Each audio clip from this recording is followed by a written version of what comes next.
A new big-budget Chinese TV drama is currently being planned by a top Chinese producer with a hugely popular Chinese actor in the title role. Judge Dee is a well-loved fictional detective, but what makes this new production unusual is that it's been written by British writers. David spoke to two BBC journalists, Kerry Allen, a China analyst at BBC Monitoring, and Yashan Zhao from BBC Chinese in our Hong Kong bureau about the enduring appeal of Judge Dee. Judge Dee is kind of a semi-fictional character back to China's Tang Dynasty. Tang Dynasty is from the 7th to 10th centuries. And also Judge Dee is kind of a royally appointed judge by the then empress.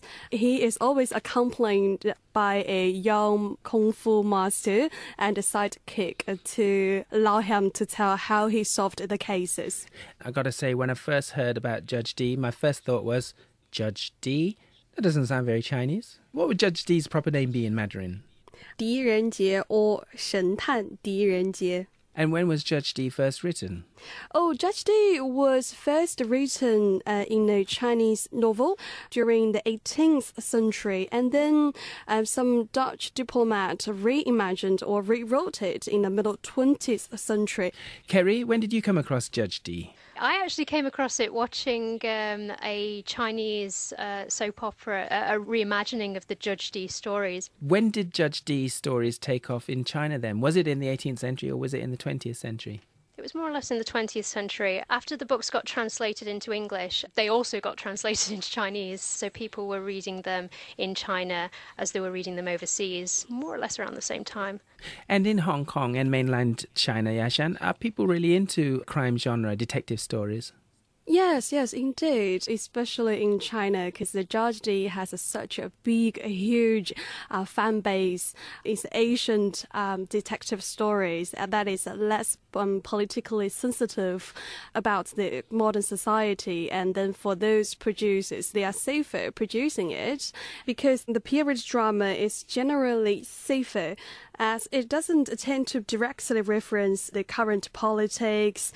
It can be the way to simply comment on the present from a safer distance. In China, people enjoy watching and reading something escapist like this that transports the viewer or the reader to an earlier time. So, they go back to this time of glorious temples, concubines, emperors. The women at that time, their dressing are quite colorful, which is quite different from the previous dynasties. Tang Dynasty had a very open-minded empress. So without a open-minded empress, Judge Dee wouldn't survive. So you're saying the Tang Dynasty, the setting in the Tang Dynasty is actually crucial to the narrative? Oh, definitely. It was a very special time in China. I mean, there's lots of art and culture. It's a time that people look back on and they recognise with flair and beauty. So it's an era that's fascinated. And so that begs the question for me, why hire British scriptwriters? Why does something that's steeped in the Tang Dynasty in China, why have British scriptwriters for it? Let's hear from the producer, Wang Dongwei.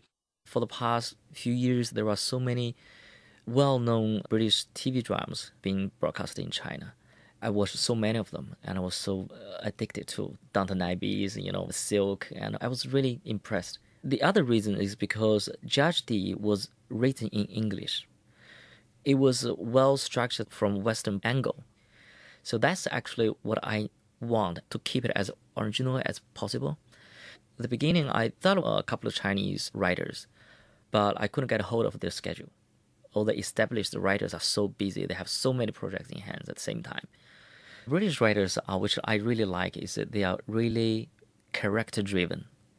And that is what it is about for Judge Dee. The character-driven stories is the key. Judge Dee producer Wang Dongwei. Yashan, do you agree with him, or is he overlooking homegrown Chinese talent? Well, I would agree that the Chinese audiences have got a taste about the British humour and how the British writers tell the story.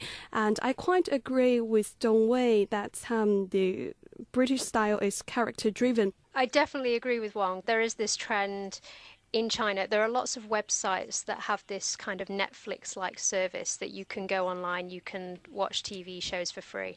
And whenever I go to these shows, you always see the top-ranking shows are the ones from overseas, and they're mainly either American or British dramas.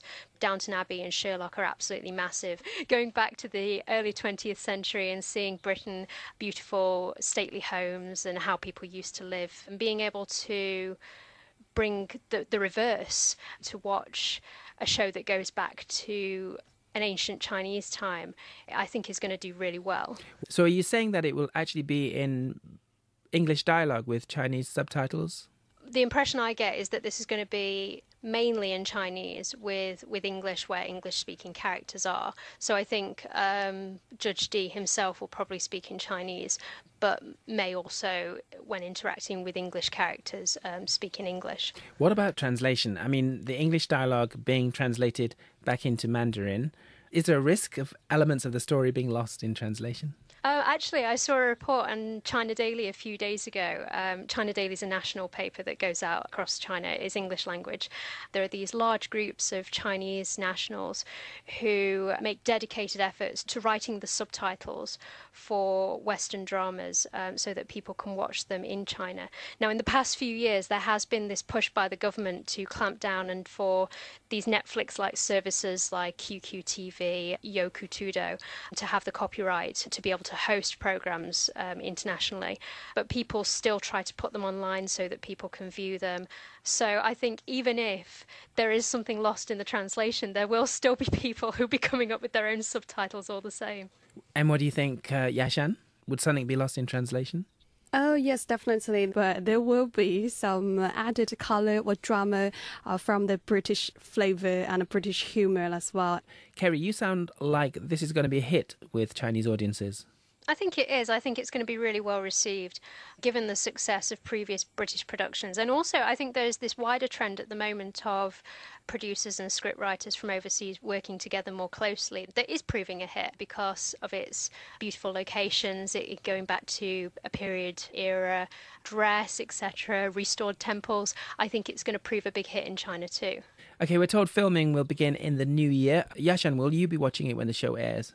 Sure, definitely, because domestically, fans for the leading actor Jia Yizhang, he is a guarantee of success for almost every TV production. Why? And also Why is that? Why is that? He's worked with big names in the Chinese industry, and some of the shows he's been in, they get millions of viewers. So he can bring it off. Oh, he can. Kerry Allen, China analyst at BBC Monitoring, in conversation with Yashan Zhao from our Hong Kong bureau.